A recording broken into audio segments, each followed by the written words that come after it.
Hi, everyone. We're going to give it a minute or so to let everybody sign on and get connected to audio. But thank you so much for joining us. We had about 15 registered guests for this meeting, so I want to make sure we give some time to let everyone join in. All right. My name is Katie DeMeo. I'm with AIM Consulting. I'm going to help facilitate this meeting. I'm part of the engagement team for this readiness plan.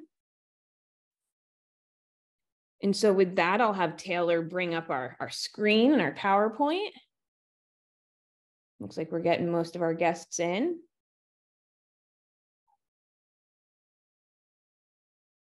All right. So welcome. Thank you so much for joining us for the Merced County Association of Governments EV Infrastructure Stakeholder Plan meeting. We really appreciate you coming with us here on a Friday morning. I don't think it's going to take our full hour, but we do have some exciting things to update you on and would love to get started. So with that, you can see that you have been muted upon entry today. This will just remain until the end of our presentation to allow no interruptions and to allow our presentation to go off without a hitch. We are recording this meeting. We have a few stakeholders that couldn't make it today. So we want to get the video onto the website within the next few days. So anybody who has missed this meeting can get updated about what we're talking here today.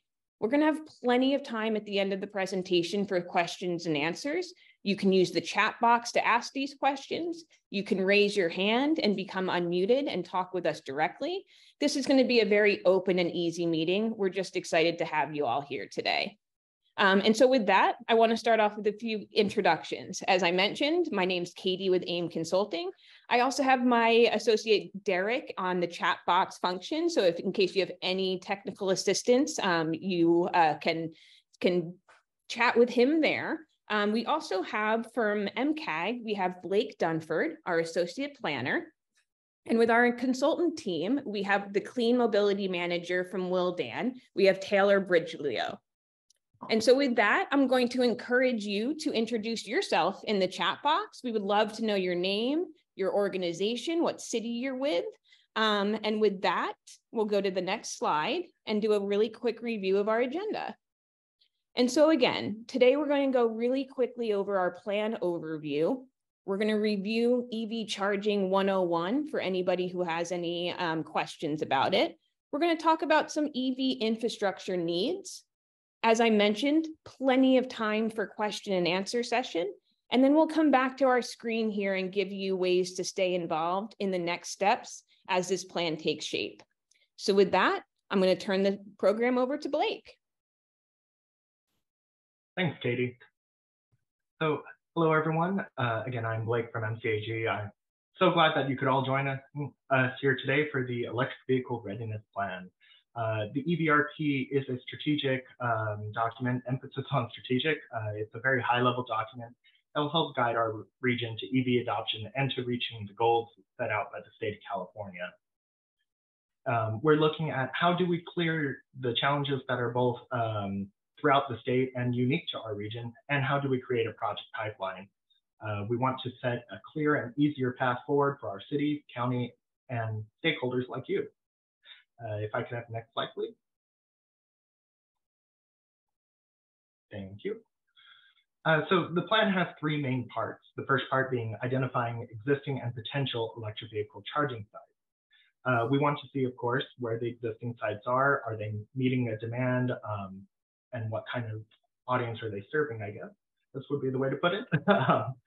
We will also be showing off the maps that show off some of the initial screening that we've done to find some good potential sites. And we have actually two different screening criteria types. Taylor will be showing you those shortly. And we also have proposed sites for our first wave. These are sites throughout some of our jurisdictions that we found that are really beneficial sites for EV charging.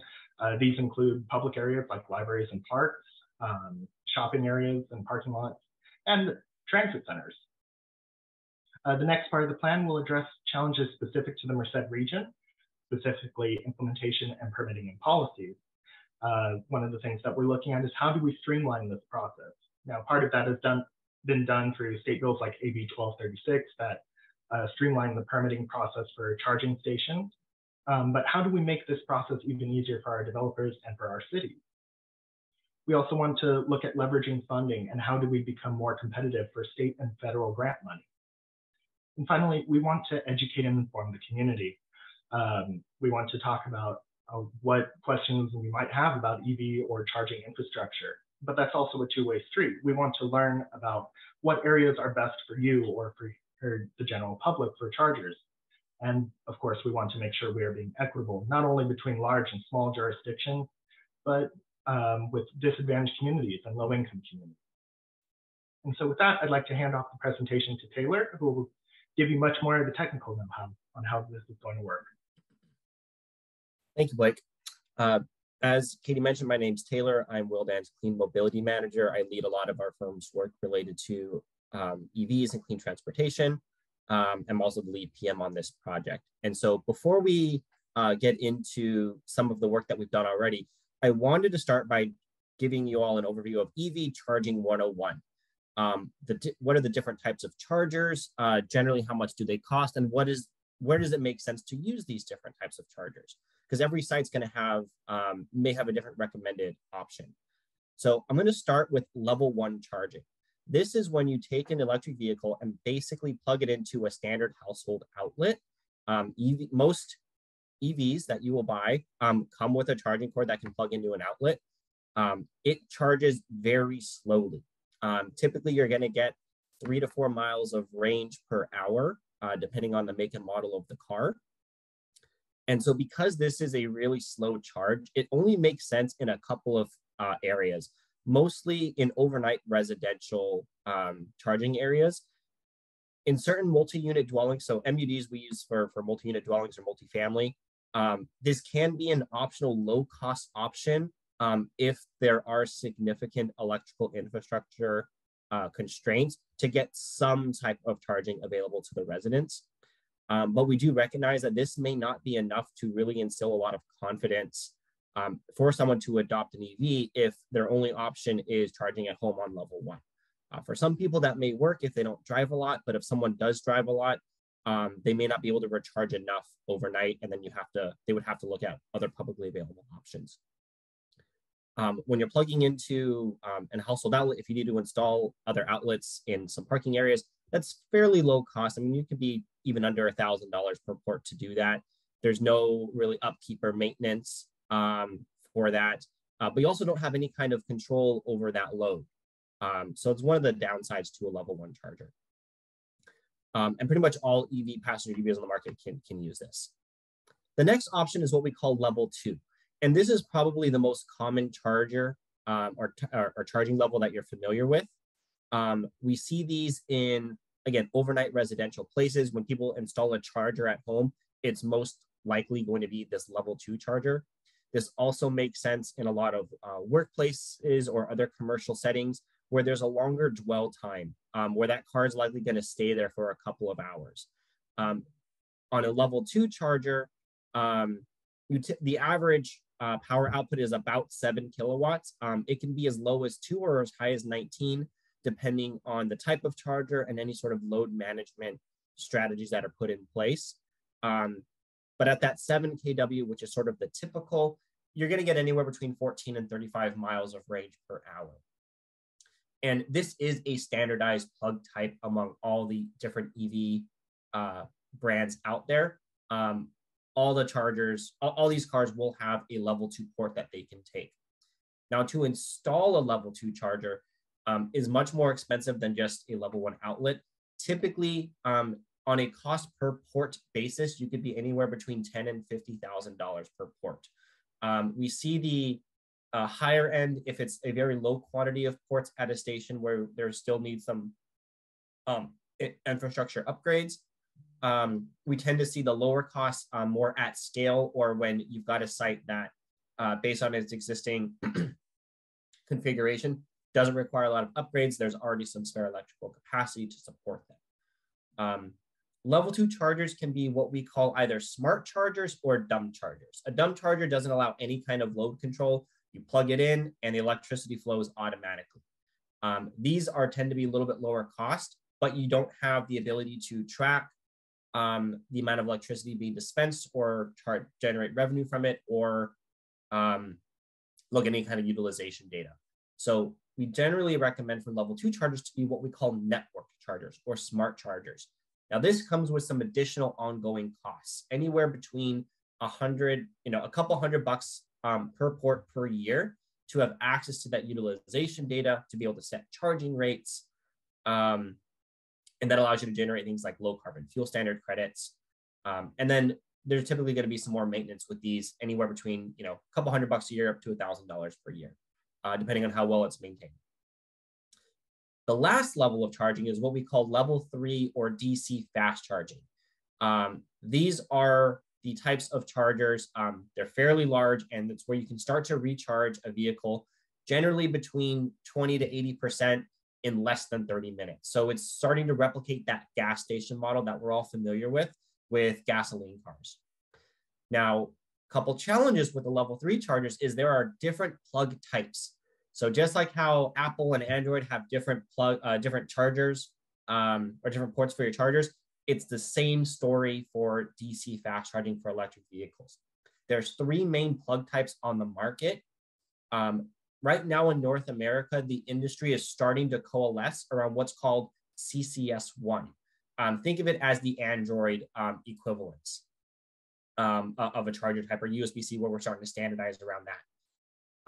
Then you have CHAdeMO, which was very popular in Japan, and in America, basically the only car that uses that is a Nissan Leaf. And then you've got Tesla, which has their own port. So think of Tesla as like the Apple version of DC fast charging. And so the power output can be anywhere between 25 kilowatts on the low end. And right now on the market, we're seeing it go as high as 350 kilowatts at 480 volts, 3-phase power. Now, these are much more expensive to install, anywhere between $75,000 to $150,000 per port, and sometimes more if there are significant infrastructure upgrades that need to be made. All of the DC fast chargers are networked. There are no dumb DC fast chargers on the market. So you're going to have those annual networking fees like you would with the level 2 chargers, and then there may require a little bit more maintenance as well. So these are the 3 different types of chargers that are on the market. And so I just wanted everyone to kind of get an overview of that. Next, I want to go over what some of the current statewide goals are related to EV adoption. California is pushing transportation decarbonization in every sector of the transportation sector. For passenger vehicles, the state has set a goal of having 8 million EVs on the road by 2030. We recently passed 1.5 million EVs, 2 years ahead of schedule, which was really exciting. And you may be familiar with the Advanced Clean Cars 2 rule, which was passed fairly recently, which is what is mandating all new car sales starting in 2035 to be zero emission. We expect most of those to be battery electric vehicles. There may be some hydrogen. But to support these 8 million EVs, the California Energy Commission estimates that we're going to need 1.2 million public or shared private charging stations throughout the state. A shared private charging station is a charger that isn't fully publicly accessible, but it's in like a common use area. So think like common parking areas in multifamily dwelling areas, or maybe in like certain workplace charging, if that's behind a fence, but it's not assigned to a particular person, any employee can use one of those stations.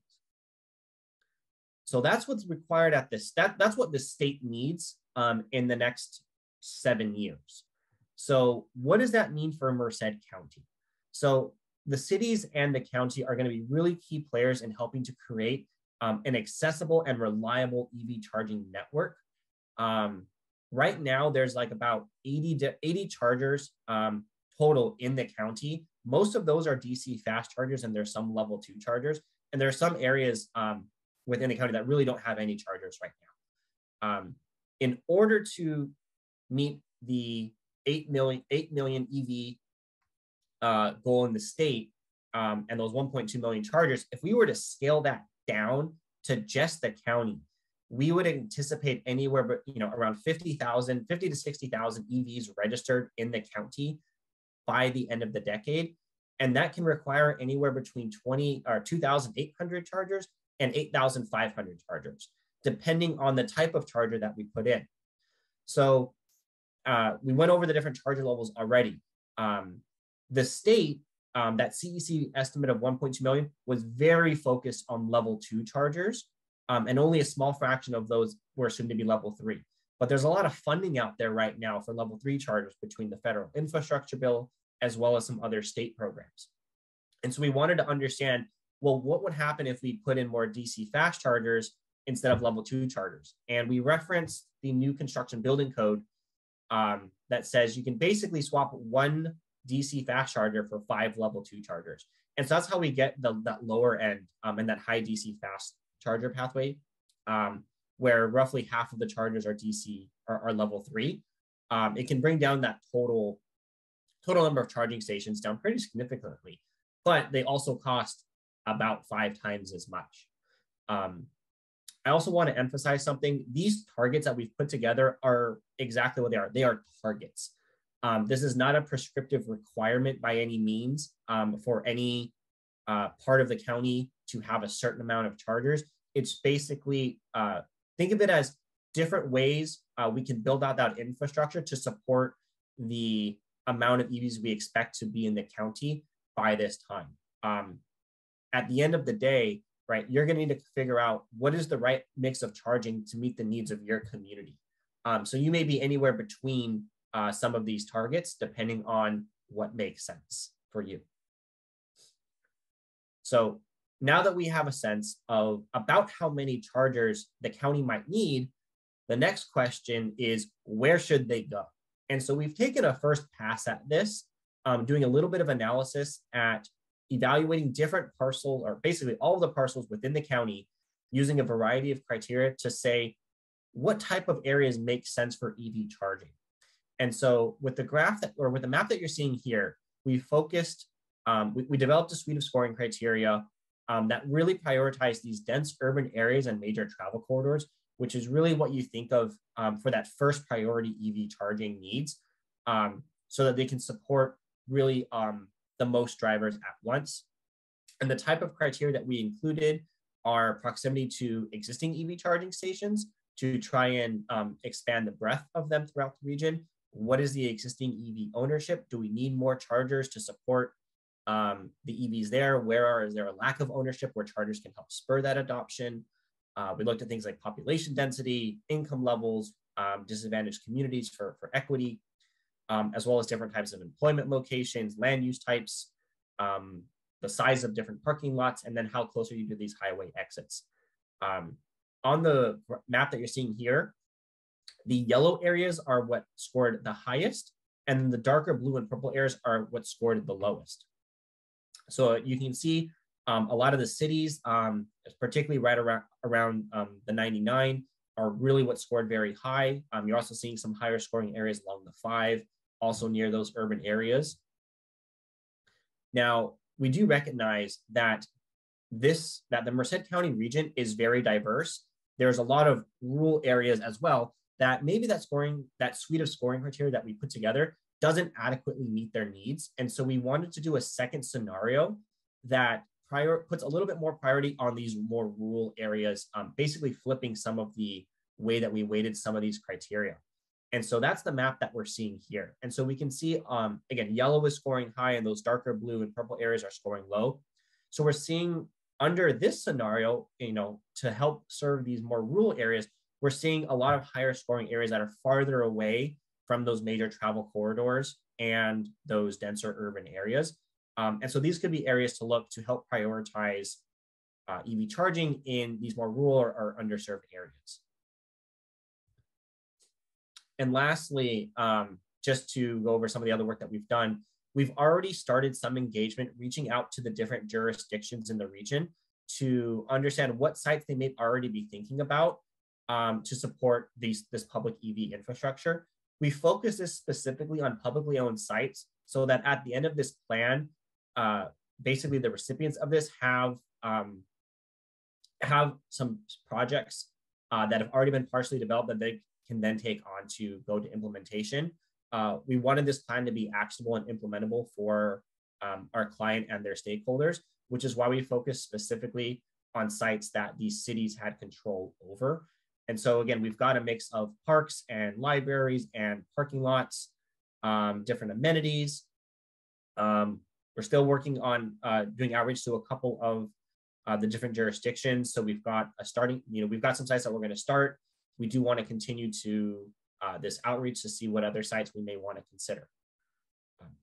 That is a fairly quick summary of what we have done thus far. And so now we're going to start transitioning more into open question, answer, and discussion. And so I'm going to go through the next 2 slides I want you to think about before we go into the Q&A, we can start unmuting you. So I reviewed where, the criteria that we went over on how to cite charges, but we also want to understand where do you want to see charges in your community? What's the feedback that you've gotten from your residents and your stakeholders on where they want to see chargers? We having, read some of the literature and having done this work for a little while, we know what some of the typical answers are. People like to charge at home, people like to charge at work and generally where they visit. But is that true here, or is there something else that you want to see? And the other question is, what are the barriers that you are seeing in your communities to EV adoption? We know what some of these common barriers are: not being able to charge at home and a lack of public infrastructure. Maybe, EVs are still more expensive than gasoline vehicles, takes too long to charge. How is this going to impact my electricity bills? How do I maintain an EV? So we want to also understand from you, are these the same barriers that you're seeing in your communities, or are there different barriers that are unique to your communities that we need to figure out how we can address and provide solutions for? And so with that, we want to enter the Q&A and open discussion period. Happy to answer any questions, and really we want to learn from you on these last 2 areas. Where do you want to see chargers? What are the barriers to EV adoption that then we can, feed to the county and the jurisdictions to help overcome them? Wonderful. Thank you so much, Taylor. That was fantastic. I think we can take the PowerPoint down so we can maybe see each other. It might be a better question and answer session. So again, we can do this one of 2 ways. You can ask to unmute yourself by raising your hand in the chat box below. We can unmute you. You can put questions into the chat box. We're happy to again, we have another about 40 minutes here on the call in case anyone has any questions and wants to chat. But thank you again for all of your participation here today.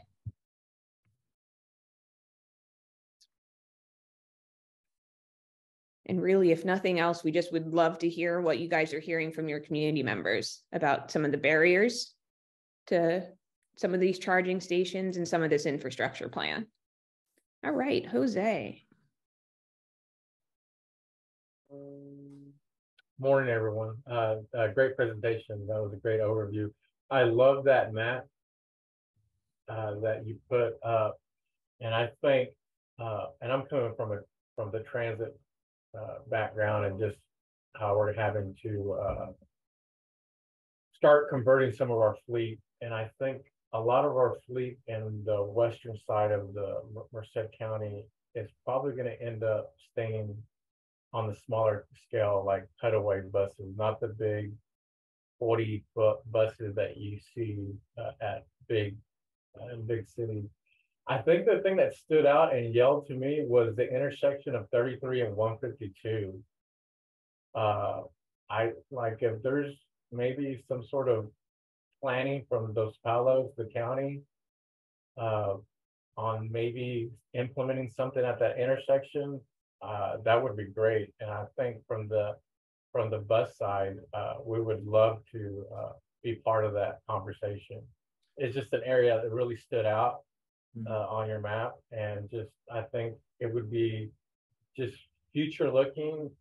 I think it would be a great place to even park some of our future electric buses to charge if it was a big facility that would be envisioned. Can you say that intersection one more time? You said 134 and 33? I'm sorry, Highway 152 and Highway 33 at Dos Palos.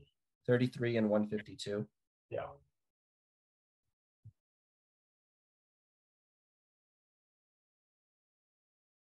Okay.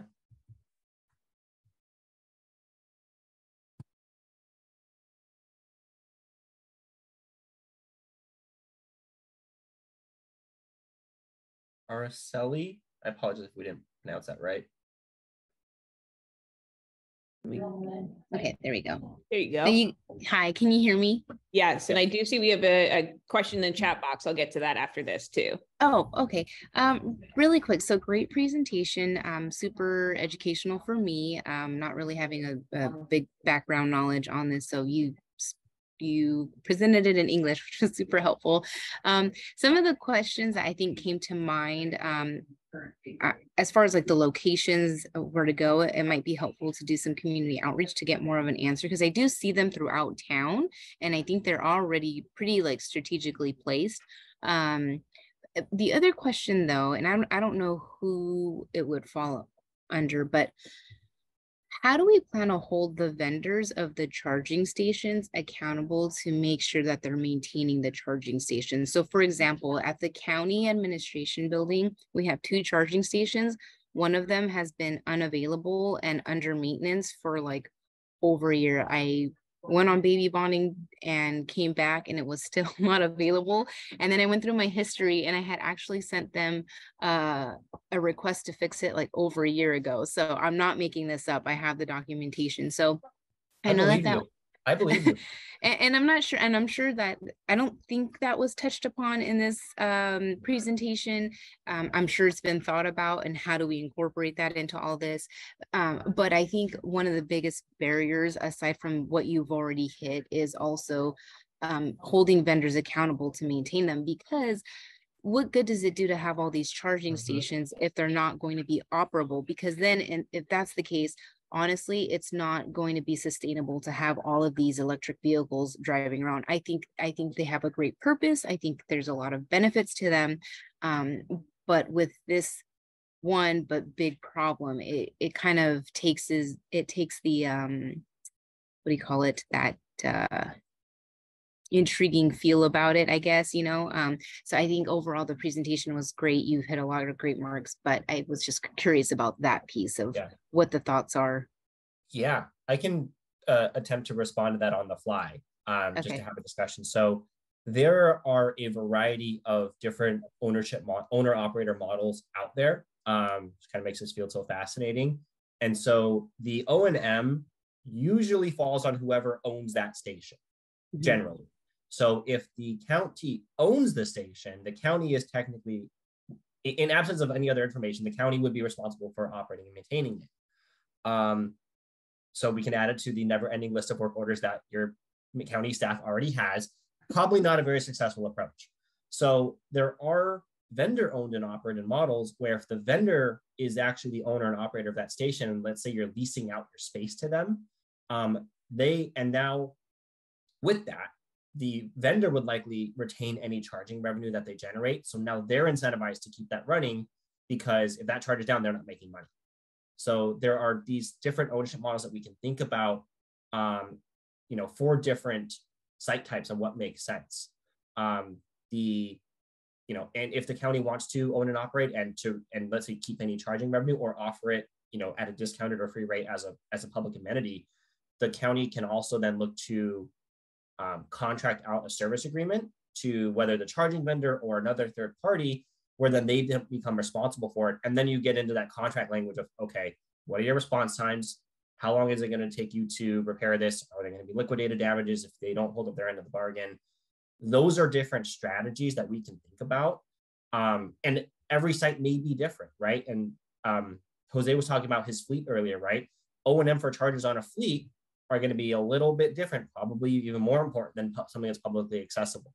And they require a different type of strategy. But you're absolutely right. Right now, we're trying to get all this in the ground. But yeah, if it's not maintained well, it's not going to do anyone any good. It's already a problem. And if we don't figure out the right solutions, it's going to get worse over the next 5-10 years.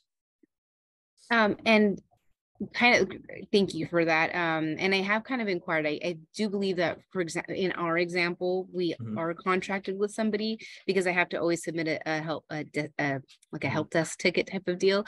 But on another note, hopefully trying to provide some solutions, right? We do hold MAC meetings, the municipal advisory committees. So if MCAG were to ever be interested in reaching out to them to get the public's opinion as or suggestions of where to put the charging stations, you're more than welcome to contact me, and I can put you in contact with the chair of the MAC to kind of get you on their agenda so you can hear more from the public themselves, if that would be helpful for the purpose of this project.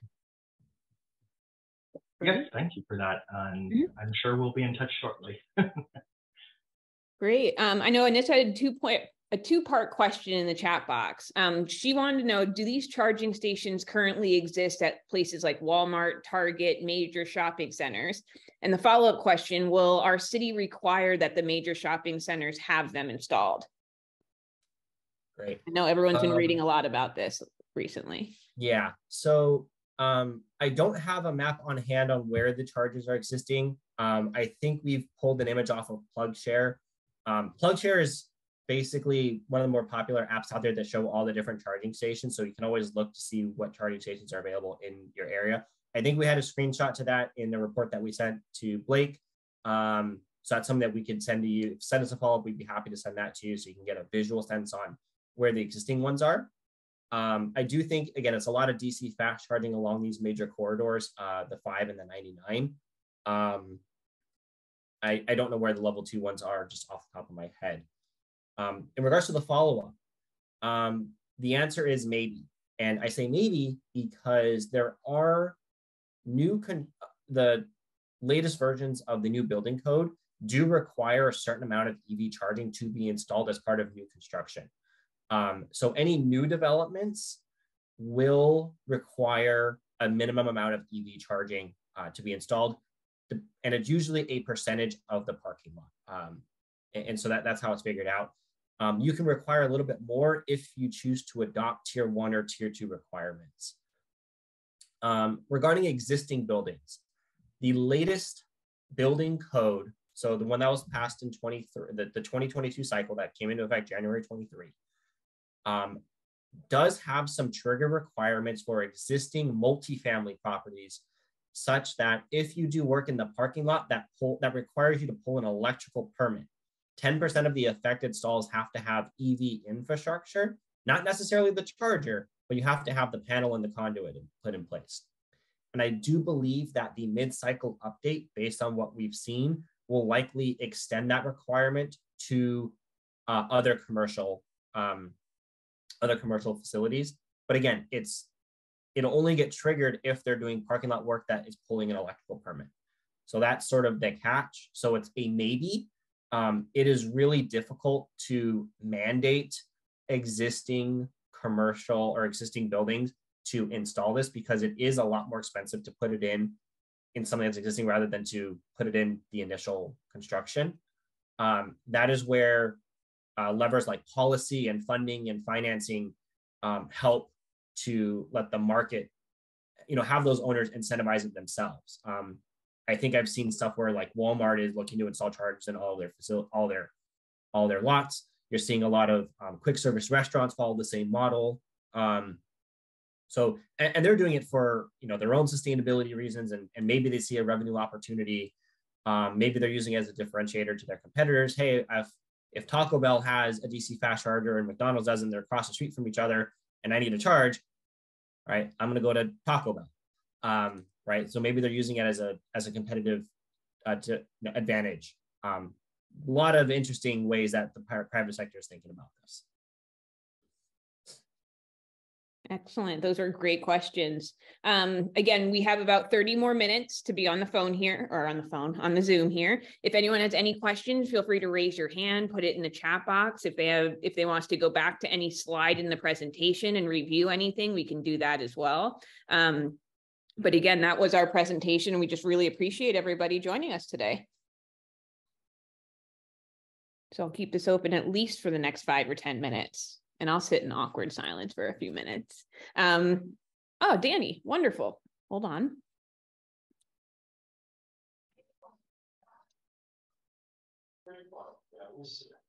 Trying to work this whole thing out.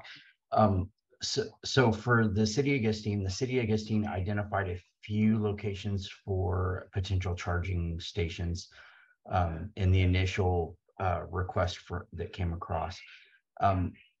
There are 2 additional locations that they would like to see if can be included, but the concern, I know that this is more of a regional plan and it's meant for like public charging stations and things like that.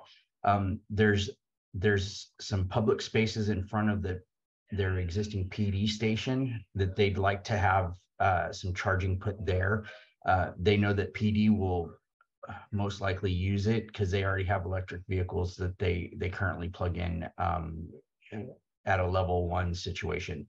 So I don't know if that's possible with this. And then the other location is at their public works courtyard, because they're starting to look at the potential for changing over some of their public works vehicles to electric vehicles.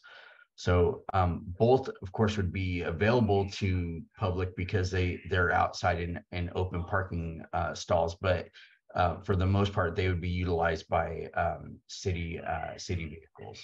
So I don't know if that's possible or not. So we're getting into more specific scope, which I may reach out to us offline. I think we can see what we can do given our scope with MCAG. I will just I'm going to kind of go on a tangent for a second to talk about maybe this mixed use charging that you're bringing up, right? It's an interesting idea to have chargers that can serve multiple end users, and in certain cases that can make a lot of sense. I do want to throw out, when we have publicly accessible chargers, one of the things I didn't talk about is in this presentation is there's almost always ADA requirements. That if you are going to charge for a fleet, you don't need to meet those. An ADA can be one of those significant cost drivers if there's a lot of grading and restriping and site reconfiguration that you have to do. I think sharing those for like staff and public generally tends to go in very well. I would just be cautious about trying to mix in fleet with that. And the reason why, and if you don't have there's not a lot of use from the public and staff, then it's probably not a big deal.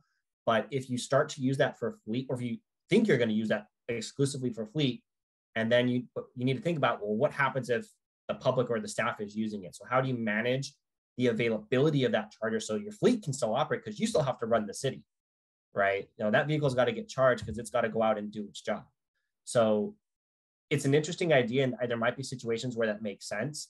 It might be you might want to look into that a little bit more, and think about, most fleet, we think about putting it behind the fence so that you can control that asset and it's available whenever you need it. Again, you might be able to do something very clever where, that charger is not available to someone, let's say after 5 o'clock, right? Your shift's done, vehicles are back in their courtyard and they're going to use that charger, overnight. You can think about strategies like that, but it will require a lot of community and education, probably some extra signage. Not saying it can't be done. It's a very interesting idea, and I think you're not the only one that's thinking of that. But it requires a little bit more thinking to be done, maybe right, for lack of a better word. I'm just going to piggyback off of that. Danny, I spoke recently with one of the city's consultants actually about that project, and well, yes, the ADA and fleet management parts are kind of the main concern. It is a competitive project, at least for federal funding. When, at least the way it was described to me by Chief Chavez. But that's also why we were looking at the chargers at Henry Miller first, since there's more open space and it wouldn't be as much of an issue. But it could be a good release location for more charging as well.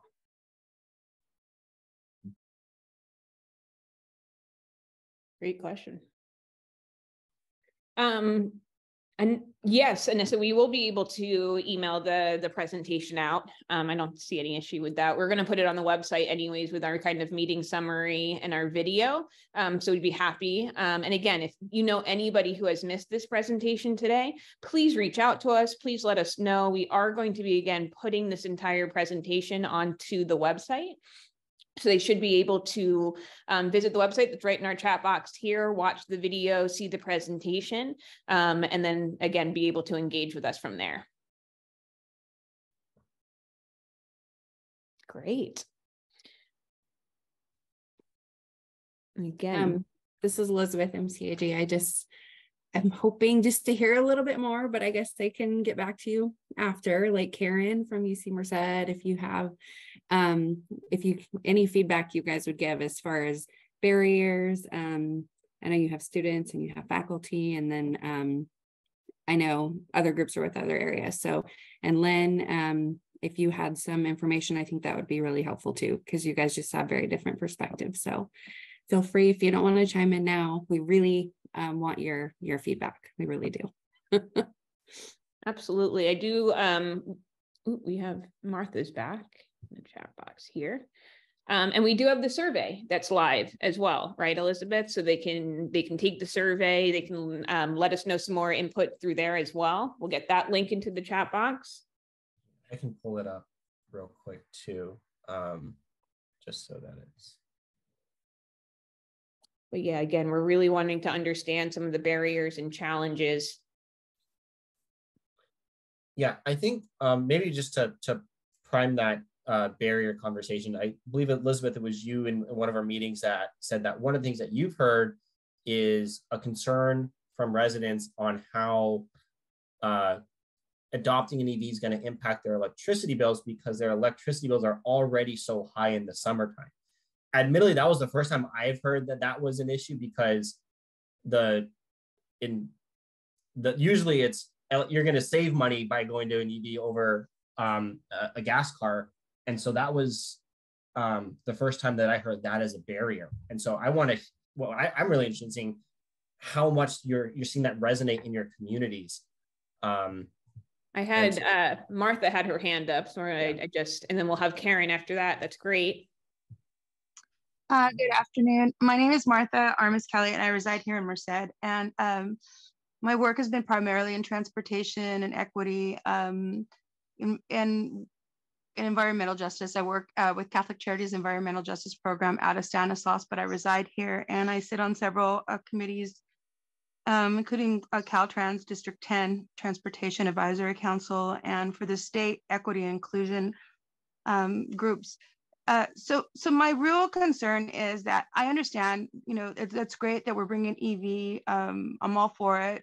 But the thing that, like one of the other speakers that was on, looking at infrastructure and maintenance is a concern, making sure that it's equitable for all. Where are they going to be located? And I know you're looking at primary locations, but I hope that you will consider having these EV ports on different sides of the county, and including the areas that are of most disadvantaged. For the reason being that although most people cannot afford an EV vehicle per se, and although there have been some stipends out there for people to be able to afford those vehicles, the majority of those concerns for me are transmodal, such as scooters, motorbikes, and things like that, that folks that are in that threshold that can afford those modalities will be able to use those ports and charging stations. So, for example, Merced, we're looking by the fairgrounds. I think that there should be something by the fairgrounds, areas that are of industrial areas where folks are residing. Because if you look at redlining districts, anything south of the 99 over going towards, the west side, which we call the west side, but it's really south of Merced, there are no grocery stores or no other things that of significance. And I just don't want this to be another one of those things that they don't get to have. So in Dos Palos, those rural communities, Planada, we say it's the gateway, we're the gateway to Yosemite, but Planada is really that last stop before you get onto the main thoroughfare for a lot of our tourists. So maybe you're looking at Planada, at that four-way stop, making sure that there's some opportunities for folks to be able to engage and use the EV ports. And again, there's not a lot, if you look at the ratio of SES and who has and owns these EV vehicles, they're usually people in the higher economic status, because EV vehicles are not really available to everyone. So we're already looking at a situation that's not really equitable. But on the flip side of that, there are some EV vehicles, transmodal opportunities, and like bicycles, scooters, and the like, that are being purchased and are popping up in our community already as we speak. and folks are using their homes to charge, and that tier 1 is killing folks, you know, especially because they didn't realize that that was going to be such a cost, you know, an impact. So if there's an opportunity to go and charge at a location within their own community, well, then that makes it that much more equitable and usable, user-friendly for those that do have that opportunity to engage in that. And we're really looking at reduction of emissions. So if we're looking at a scale across the scope, we need to think about those rural communities and those areas that probably don't have the same socioeconomic status, but should be able to use those opportunities and have that available should they decide or can't afford, or if things change as far as the EV vehicle accessibility. Yeah, no, that's great. And you're resonating a lot with what Blake had made very clear in his scope to us about the geographic equity. And so one of the ways that we've attempted to address this, and I'll admit there's always room for improvement here, is we reached out to all the different jurisdictions in the county, or at least all the incorporated cities, to capture at least a little bit of that geographic equity, you know, in places where, you know, again, these jurisdictions know where people are typically going to. And so that's, I'm just pulling the slide back up. So these are the sites that we're currently looking at. There's, again, we're going to need thousands of chargers all throughout the county in all these different places. And so, like, you had some really great comments there on the fairgrounds and gateways, you know, stops on the way into Yosemite that we may not have looked at yet. That could be other really good opportunities to look into more. So thank you for that. That was very insightful. If I could add on to that too. Thank you very much for your comments, Martha. Especially speaking as someone who grew up in Balico, I completely understand what's like trying to get those charging stations and more infrastructure projects out in the rural communities and disadvantaged communities. And I know you talked about Dos Palos. We're actually very proud of the two sites that we identified in Dos Palos. For example, O'Banion Park is going to be looked at as a combination with the new library project that's going in there. And you mentioned the fairgrounds. The county actually proposed a project to us for a charging station near the fairground that is connected to their courtyard, so it would be a hybrid fleet and public charging station. Unfortunately, it had to be rescoped, so it's still in the planning phases, but we're hoping to see that soon. And then, also, of course, you mentioned Sonata, and I believe on our map, Sonata actually scored very high, so we certainly would like to put some infrastructure out there. And we're working with the county to try and identify more sites. The main thing was, of course, geographic equity, to make sure we got charging sites on both the east side and west side, but we want to make sure that we get them out in the rural unincorporated communities as well. Great answers. I am going to ask Karen to unmute. I know you had your hand raised, if you had anything else that you wanted to add. I do, thank you. I lowered my hand because I was getting tired of holding it up. So I before I get started with my, what I wanted to share, I do want to point out that Jim Bruger is also on the call from UC Merced. And so I would appreciate his input or follow-up to the comments that I'd like to make. So on campus, we basically have two different groups of customers. We have our fleet services and, trying to follow the mandates, statewide mandates and UC mandates on when we need to convert our existing fleet to electric. And then we've got our faculty, staff, students, and then guests for that matter. And so, I definitely appreciate the point that Danny made regarding controlling the asset of the charging stations for the fleet. I know that is something that Jim and I both shared when in our long-range planning for the campus expansion, that they really needed to look at dedicating real estate specific to electrification for campus fleet, because we're not going to meet the mandates of being able to purchase EVs. That's a whole separate issue. due to cost and availability. But once we're able to make those purchases, we've got to have that real estate available and operational for us to maintain our campus fleet. So on the faculty, staff, and the student side of the house, we are in the process. We just completed the first of 3 phases of the installation of Blink charging dual host stations. We're looking at the building code. I know when the campus footprint, the most recent development was our Bellevue parking lot, which has about 2,800 spaces. And my understanding is, per the current building code, that they had to deliver 6% of both infrastructure and charging stations that had to be installed and operational. And so looking ahead, I'm not sure what the campus expansion looks like, when the next delivery of parking is scheduled.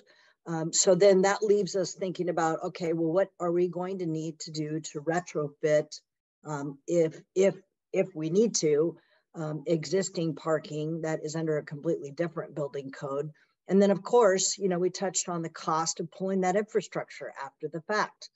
So where are we going to identify funding resources to support that effort? So that's just kind of, in short, some of the touch points that I wanted to make. And I wanted to open it up to Jim Brugger if he would like to add on.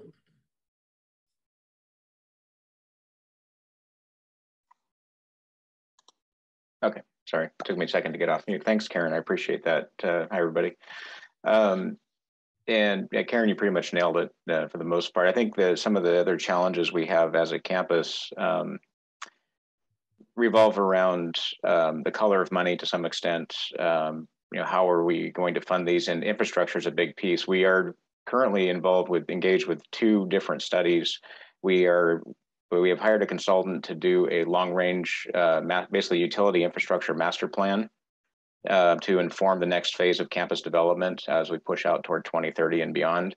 And then in parallel with that, we're having the same consultant actually do a campus decarbonization study, because we're being mandated to, between now and 2040, 2045, to reduce scope 1 emissions and get off of fossil fuels for energy systems. And so all of those factors, and the master plan for campus, the new med ed building, all of those pieces of campus will be electric, with no natural gas fired boilers or equipment in them. All of that puts strain on the grid. Working with PG&E, trying to figure out what the implication is, not just for our campus electrical infrastructure, but for the bigger infrastructure that feeds the campus, 12 kV switchgear all the way up to the 115 volt main substations. What does that mean for us? And so Karen and I have had a lot of big discussions around how do we roll out EV? What's the demand for our customers? The tables you provided showing kind of how many vehicles need to be purchased to meet the state mandates and how that applies to our county is great information. And looking at our commuters that come to campus, how are we doing this? Is it for our commuters primarily? The density map that you showed, I was kind of curious to see how campus fits with that map. It seems to me like we're too far outside of the main corridors to be a destination for somebody to want to plug in. So be kind of curious to see, zoom in a bit to that and see how the campus fits in with that model a bit, and how we can, if we need to provide infrastructure or be a destination for people to plug in. And then that comes back to, again, back to funding, where I think we're challenged from a campus perspective is this something that we need to have as a revenue generator? Are we running it as a service basically for the community? What's that mean for campus? So Karen, I'll kick it back to you. Saw your hands up. And I do know you still have Martha's hand up back as well. But yes, Karen, please. Just one more point on where chargers should go based on the map that we're looking at here. I think because the university is really passionate about partnering with the city of Merced and trying to encourage and invite the community, Merced community, to come out to campus. That's another reason why, even though we're not necessarily on this grid here as a hotspot. You know, the more that we bring the community members to campus and other visitors outside the area is another important point to make of why we would need to incorporate additional charging stations on campus. Because we don't want to deter people from coming to campus, visiting campus, if they're not able to charge adequately. Yeah, I'll say the university is probably its own beast within the scope of the county, and also fleet is its own beast compared to public infrastructure. The needs are completely different. The way that you approach it and think about it is completely different. Our scope was definitely not a fleet study, and it sounds like you're already working with someone to help you figure that out. That's great. If you don't like them, call Wildan. I'd be more than happy to help you out. But I think you guys are doing everything right. And you're probably, I mean, it's its own little city within this, you know, even within the city of Merced. Right. And so don't take it the wrong way. I'm not worried about you guys. I think you guys are going to be able to figure this out and take care of it. If I would love to see the results of that study, and if there's, even if you've got some preliminary results on like some of this EV infrastructure, it'd be great just to fold it into this larger region-wide plan. But it sounds like you guys are doing everything right. And great. And Martha, we have just a few more minutes. No, well, the last question, I wanted to know, were there any considerations on the infrastructure itself? Like, what's the shelf life? Is it something that's going to be upgraded, and how is it going to be upgraded? Who, you know, have you considered that?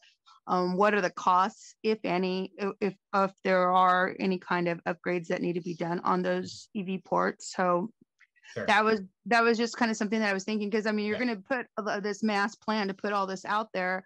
And then what if, like, in 5 years or even less, then we have to re-up or fix these, you know, ports? So that's kind of where I'm wondering, is the technology that we're looking at current, or, you know, or is it something that we're looking at a later model, or, you know, to be more specific, you know?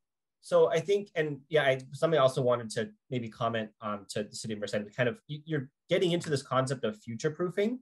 And so when you are doing your build outs, right, are you thinking long-term, you know, so back to the city of Merced for a second, you know, when you're doing that, when you did that parking lot where you had to install 6%, you know, EV chargers in 6% of your stalls, right, a strategy, and maybe too late if this project's already done, but, you know, down the road, you can upsize that transformer, that switchgear, to maybe do 10% of stalls or 20% of stalls. Run that future conduit now during, you know, so that you can just pop in chargers cost effectively later. That is another strategy within all these different sites, is planning for the future. Martha, to get to some of your more specific questions, just some general rules of thumb here. Most EV chargers, level 2 and level 3, the manufacturer, it typically comes with a 2 to 3 year warranty. Most OEMs will extend it to 5. Maybe you can get them to 7, but it's unlikely. 5 is pretty much the industry standard. And they typically have a design life of 10 years. Now, whether you get 10 years is going to depend on how well you maintain that.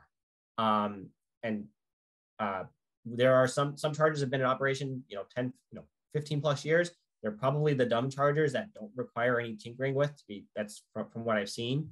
There are likely going to be some hiccups along the way because technology is constantly changing. Software is constantly changing. I would say that the charger itself, you can expect 5 to 10 years out of before you may need to replace it, assuming it's not like vandalized or destroyed, which unfortunately does happen sometimes in publicly available stations. Now, the infrastructure behind that, the switchgear, the transformers, that's all boring electrical stuff that we've been building for 100 plus years. And so that typically you're seeing 25, 30 years, on a transformer. So that transformer, the back-end infrastructure, as long as you sized it right, will get you through a couple different life cycles of EV chargers, just to provide some context. Wonderful. Thank you all so much. Taylor, that was fantastic. With that, it's 11 o'clock. I want to be respectful for everyone's time. Really, thank you everybody again for joining us. Karen, we can stay on the line and answer that question. I just wanted to make sure that anyone else who needed to go can go. We have the survey in the chat. We have the project website in the chat. And again, we're going to be available, and please follow up with us with any other questions or concerns. Taylor, there's one last question in the chat box from Karen. Yeah, I see it right now. On mixing and matching chargers, I'm going to give you the classic consulting answers. It depends. I would, and the reason I say that, and you've picked ChargePoint and Blink, which are notoriously, and maybe recently they've changed this, but a couple years ago, notoriously did not want to talk to each other. There's this concept of, within the chargers, there's this language called Open ChargePoint Protocol, which is how chargers talk to each other and charge to this backend cloud platform. Blink and ChargePoint were notorious for having their own proprietary networking where chargers couldn't do that. So definitely used to advise against that. ChargePoint is allegedly OCPP compliant now. Blink might be getting there because they acquired SEMA Connect in the last year. I would generally recommend standardizing with an OEM. Find someone that you like. You know, maybe you're piloting a few. Find someone that you like, and then generally stick with them. You also want to make sure everything's OCPP compliant, so that if you don't like them for whatever reason, you can rip them out, put something else in. And if you've got a different networking platform, let's say, sorry, I'm going to, a lot of different moving pieces here. ChargePoint and Blink come with their own networking platform. So ChargePoint charger, ChargePoint backend platform. Sometimes you get a charger that has a third-party backend platform. So something like Greenlots, which is now Shell Recharge, would be, or AmpUp is like another one that's out there. Maybe they're taking like an NLX charger and EVgo chargers and things like that. So I'd say find what works for you, but you probably want to standardize it, just because if something goes wrong, you only want to point the finger at one person, not 4 different or 5 or 8 different people. You probably have that with all your other controls. I imagine, a campus likely has the same, controls for like all their HVAC. You don't have every building having a different control system, because that would just drive your maintenance people crazy. It's probably, same idea with this. In terms of who's the best out there, everyone's going to tell you they're the best. Everyone's at the end of the day is trying to sell a charger. But, go for, generally the proven ones. Talk to people that have used those chargers before, see what their experience is. Use that to help make an informed decision. Look at pricing, look at different features, figure out what works for you. Great, thanks, Taylor. And with that, I'll be respectful of people's time and let you all go. Does Karen? I think we got to all the questions here. I think that was the last one. Yes, we did. Yeah. Good job. All right. With that, I will, I'll close out this meeting by just saying again, thank you so much. Please make sure that you visit the project website. Make sure you take our survey. Make sure you reach out to our project team with any additional questions, comments, or concerns. And we look forward to hearing back from you soon. Thank you, everyone. Wonderful. Thank you all. Have a good rest of your day and happy weekend. Thank you, everyone.